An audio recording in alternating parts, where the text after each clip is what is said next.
नमस्कार, मैं उदय कुमार आप सबों का माँ काली धाम के इस प्रांगण से स्वागत करता हूँ।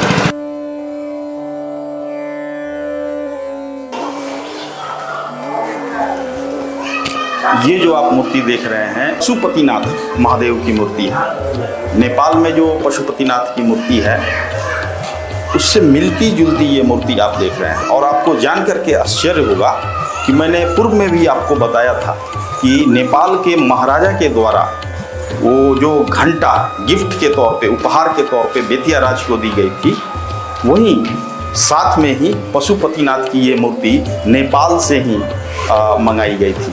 और ये भी नेपाल राजा के द्वारा बेतिया राज को एक उपहार दिया गया था।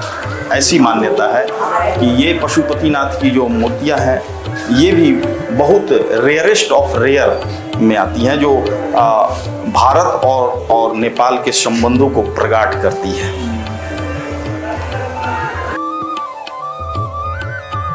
दोस्तों, माँ काली धाम तीर्थ यात्रा के इस क्रम में मैं बहुत देर से आपको ये बता रहा था कि हम लोग भगवान शिव परिवार का यहाँ पे दर्शन करेंगे। आइए, वो समय अब आ गया है।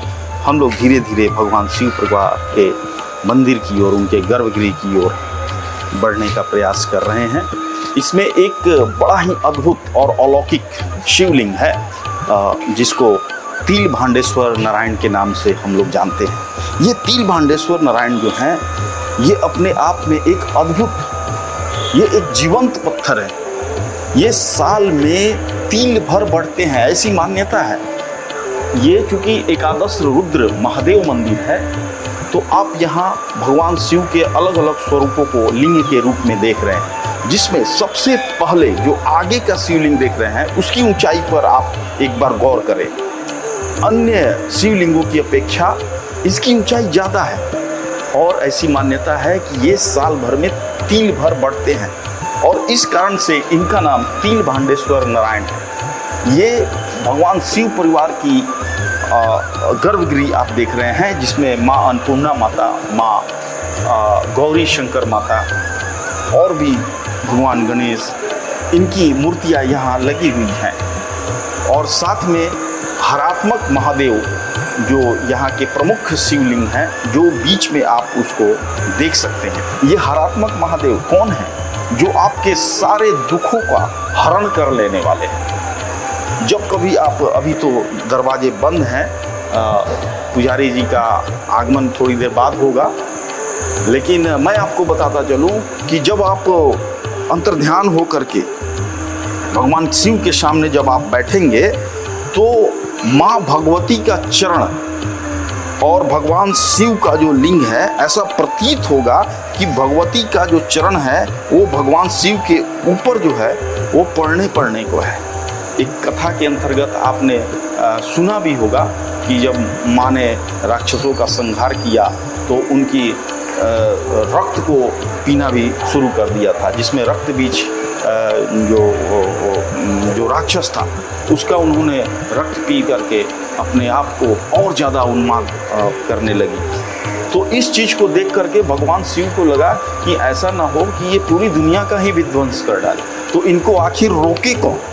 तो उनको रोकने के लिए भगवान शिव जो है उनके मार्ग में वो लेट गए और जैसे ही अकस्मात वो पैर बढ़ाती हैं माँ काली, तो उनका पैर भगवान शिव के सीने पे, और वही परिदृश्य जो है यहाँ पे देखने को मिलता है। जब हम ध्यान से बैठ करके देखेंगे तो ऐसा प्रतीत होगा कि भगवती का जो पैर है वो भगवान शिव के ऊपर से पड़ने को है, और उसी समय भगवती के मुख से उनका जीवा जो है वो बाहर आ गया था। आप अक्सर किसी भी फोटो या कहीं मूर्तियों में देखते होंगे कि माँ काली का जीवा अक्सर बाहर निकला रहता है, तो वो चीज़ जो है दर्शाने का यहाँ पे प्रयास है।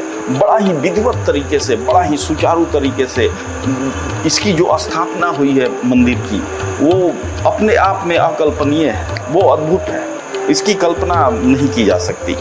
ओम ध्यायेत्यं महेशं रजतगर्भं चारुचन्द्रावतंसं रत्नाकल्पोज्ज्वलांगं परस्मगिराभिः हस्तं प्रसन्नं पद्मासनं समन्तात् अस्तोत् मम गणे व्याकृते वसान् विश्वाद्यं विसुबन्धनं निखिलभयहरणं पंचवक्त्रं त्रिनेत्रम्।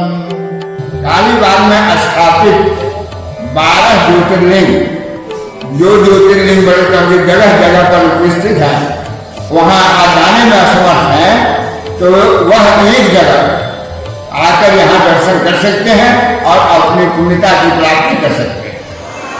अब मैं आपको माँ काली और भगवान शिव के बीच श्री पतित पावनेश्वर महादेव, जिन्हें पंचमुखी महादेव के नाम से भी जाना जाता है, मैं उनका दर्शन आपको कराने का प्रयास कर रहा हूँ। ये मंदिर जो है वो पूरी तरह से एक शिलापट को कट करके इसको बनाया गया है। इसमें सुंदर जो कलाकृतियाँ की गई हैं वो आप देख सकते हैं, जो अद्भुत है। और इस कलाकृति का जितना भी वर्णन किया जाए वो अपने आप में कम है। भक्तगण, अभी मैं आपको जिस पट के पास लेकर के आया हूँ, ये पट अभी आप बंद देख रहे हैं और ये पट हमेशा बंद ही रहता है, क्योंकि ये भगवान श्याम कार्तिकेय गर्भ। ऐसी कथा आती है कि राज तिलक की तैयारी चल रही थी, तो भगवान शिव और पार्वती ने अपने दोनों पुत्रों को राजगद्दी पे बिठाने के लिए एक प्रतियोगिता रखी, जिसमें पूरी पृथ्वी की परिक्रमा करनी। इसमें कार्तिकेय जी महाराज जो थे वो अपने मयूर वाहन का आश्रय लेकर के पूरी पृथ्वी का भ्रमण करने के लिए निकल गए, और वहीं पे गणेश जी महाराज ने मूषक का सवारी करके अपने माता पिता का परिक्रमा कर दिया, तो उसे उस प्रतियोगिता का विजयी घोषित किया। इस बात को लेकर के श्याम कार्तिकेय के मन में बड़ा क्रोध आया और उन्होंने अपना पूरा हाड़ और मांस गला दिया और वो काफी विकराल रूप में, तभी से उनका नाम श्याम कार्तिकेय के रूप में जाने लगा। और वो रूप और स्वरूप इतना भयंकर था कि उसे देख पाना खुली आंखों से नामुमकिन जैसा था। तो स्त्रियों के प्रति उनका मोह भंग हो जाना, माता पार्वती के प्रति उनका जब मोह भंग हो गया, तो धरती पर जितनी भी स्त्रियां थी उनको लेकर के भी मन में उनके क्रोध का भरना निश्चित रूप से एक नई कथा को जन्म दिया, और उन्होंने अपने आप को इस धरती से खुद को विमुख कर दिया और ऐसा साथ दिया कि यदि कोई मेरा ये शरीर, कोई औरत यदि ये मेरा शरीर देखती है तो वो विधवा हो जाएगी। उसी स्वरूप का, हालांकि ये पट बंद है, इस पट को तो नहीं खोला जा सकता है, क्योंकि कोई स्त्री यदि इस स्वरूप को देख लेगी तो वो दोष लग जाएगा और दोष लगने के कारण वो विधवा होने की संभावना रहती है। तो इसका निवारण क्या है? तो इसका निवारण दक्षिण भारत में तेल चढ़ा करके और सिंदूर चढ़ा करके किया जाता है, जबकि उत्तर भारत में नमक चढ़ा करके इस मूर्ति के कारण लगे दोषों का निवारण किया जाता है। आइए अब अगले चरण में हम लोग आगे बढ़ते हैं। मित्रों, स्थानीय भक्तों के द्वारा जो इस मंदिर का देख रेख करते हैं, तो मेरा उम्र बाल अवस्था रहा होगा, लेकिन मुझे याद है कि उस समय इस नगारे का निर्माण हुआ था। करीब 1988-89 के आसपास की वो बात रही होगी। इतने बड़े नगारा का निर्माण हुआ था और आरती के समय हम लोग इसको बजाते भी थे, परंतु इसके जो जानवर के खाल थे वो इतना बड़ा होने के कारण दोबारा वो मिल नहीं पाया, और इस कारण से रख रखाव के अभाव में ये जो नगारा है आज अपने इस स्थिति को प्राप्त हुआ है। साथियों, अभी मैं जहाँ खड़ा हूँ ये मंदिर का दक्षिण और पश्चिम हिस्से का पार्ट है। इसकी स्थिति आप देख सकते हैं, इसकी स्थिति आप देख सकते हैं।